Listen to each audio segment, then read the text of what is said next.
Welcome to Fire Alarm Test 12, high-pitched alarms. So, let's get started.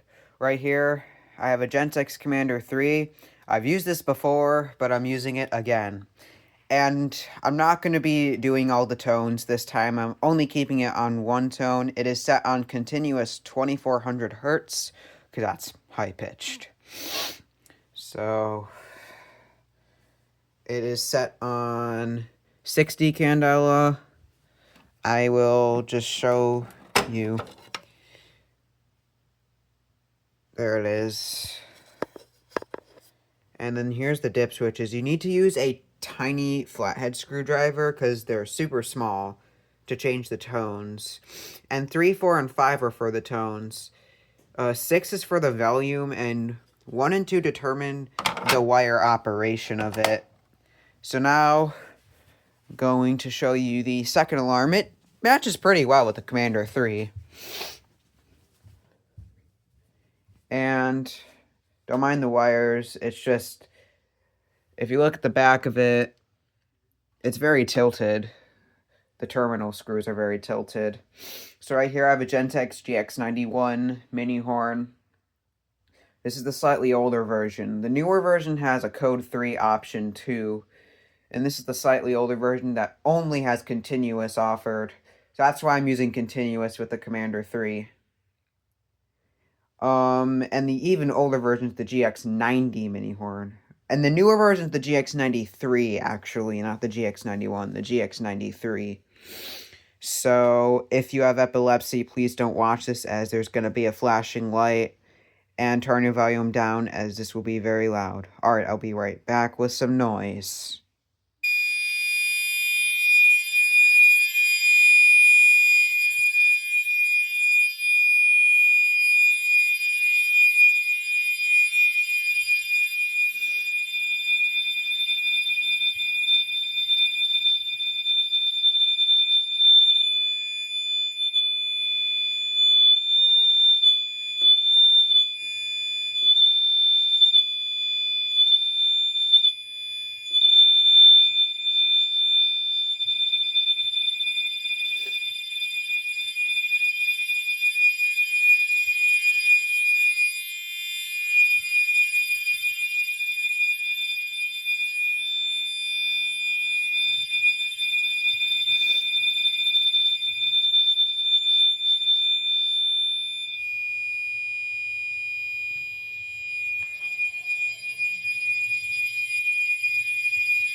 Alright, that was very high-pitched.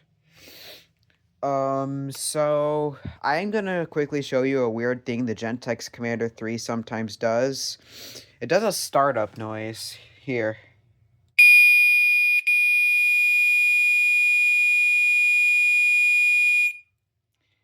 As you just heard, it kind of skipped for a second at the beginning. I don't know how to really explain it, but you probably get what I mean.